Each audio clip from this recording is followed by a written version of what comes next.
Okay, so my name's Rebecca. I study French and Linguistics and I'm in my first year here at Oxford. I'm Mick. I'm at Balliol, and I study law. So I'm Chris McGarry. I'm studying maths at Merton College. I'm in my third year of an undergraduate course. Hi, I'm Shona. I'm a second year English and Italian student at Keble College, Oxford. I've been diagnosed with an eating disorder, and online there's a lot of communities who have people with eating disorders where they struggle to express themselves properly, and that kind of culminates in a lot of negative media and a lot of negative energy, and that made me a lot worse for quite a long time. But I feel like there's not just things like that, there's a lot of cyberbullying and there's a lot of fraud that you have to be aware of, and in that way the internet can be quite dangerous as a result. There have definitely been times when the internet has made my life less healthy. I think when I was younger, kind of in my early teens, I didn't have a very healthy relationship with social media.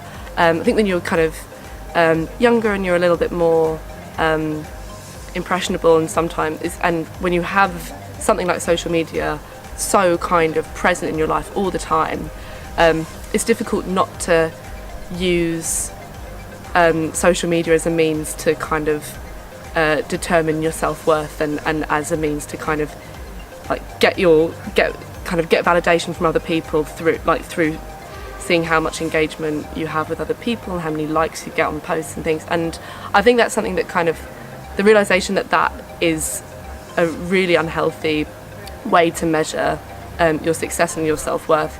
That realization comes with age, and I've definitely found that. Probably the main way in which the internet might have made my life less healthy would be in the more direct physical sense of it's not really the internet, but rather one form of the internet, which is like a visual-based entertainment, because then I kind of neglect physical movement and I become more sedentary because of that. But that's not the internet's fault. The internet can also enable movement in many ways, and enable physical health. So that's really more of an active choice on my part. But I think that's the main way in which the internet might not have been good for my health. So I'd say there are some things for which it could be blamed. However, I'm not really sure that the non-existence of the internet would change that. Like, say you can get distracted browsing the internet and waste time, but without the internet you could waste time on TV or on trashy novels or whatever else. There's lots of other forms of distraction that aren't the internet. And so I'm not really sure the internet is to blame for this.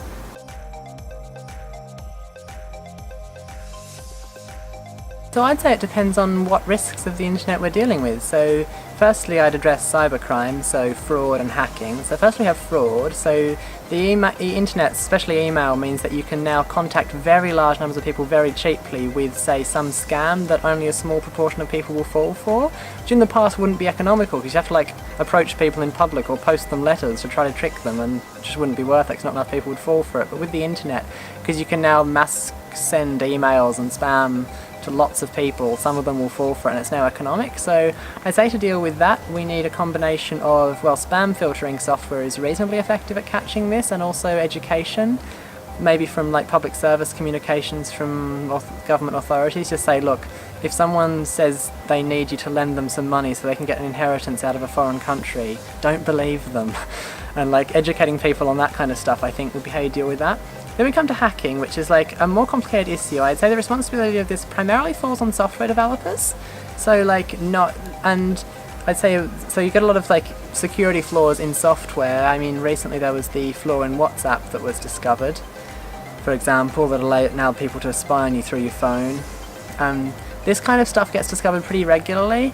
Personally, I'm in favour of greater use of open source software so that a wider community of technically minded people can find and fix bugs and security flaws, because I feel like at the moment a lot of it relies on just no one knows how this works, so they're never going to be able to work out how to get in. But they do work out how to get in.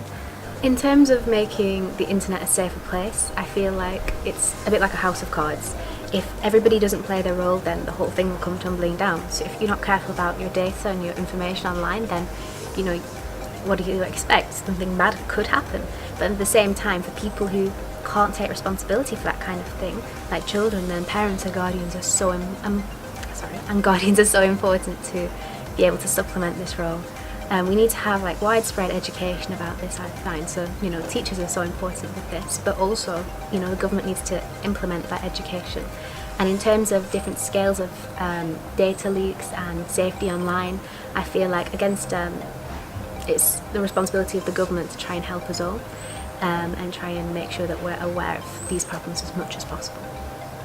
I think, for example, thinking about young people, I would say that parents and governments have the kind of are primarily responsible for making the internet a safer place, and I think it's really important that kind of strict guidance and regulations are in place to make sure that young people and children only access content via the internet that's kind of age appropriate and that's not going to cause them to develop really unhealthy relationships with what they're engaging with.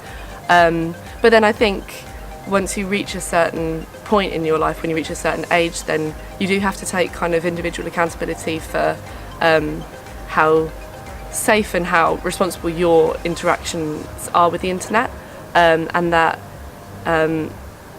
ultimately you once you kind of reach a point where you yourself can kind of determine like what sorts of things you're engaging with, you can like make decisions based on what you know is healthy to look at and what is going to be potentially damaging for your perspective on the world.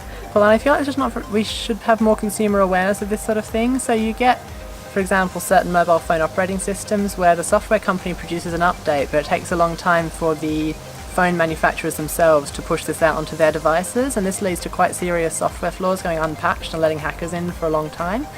So I mean, it would be worthwhile, like, if consumers were more aware of this. Like, people say purchasing cars are quite aware of the safety of that car they're buying, and I feel like maybe similarly people should be aware of and have some way of better understanding, maybe through some central regulatory system or maybe through some kind of not-for-profit organisations doing security monitoring of the development process and like how the software's made and whether it's made securely and that kind of stuff, and then consumers choosing to use software that is clearly more, like, they know is more secure. I'd say this would be a good way of creating incentives for software developers to use more secure practices. Yeah, I think on a more micro level, you know, the aspects of the internet that we're more familiar with, like websites, they could use for better design. You could forefront the kind of importance of your individual choice and well-being when you use the website, and that feeds into the kind of overall experience of your website, and putting that as the center rather than kind of exploiting the subconscious biases and like defaults of the human mind when it comes to a website, for example, infinite scrolling, which sucks away your time. So I mean, these are just aspects of design which I use to mean kind of conscious choices about how your experience is to be, and to just remember that although the internet as we know it is relatively new, doesn't mean it has to always remain this way. It's still an evolving creature, and we have a part to play in how it looks like in the future, not just for us, but also how it looks like for everyone else, and to make sure that it's fair for the rest of the world as well.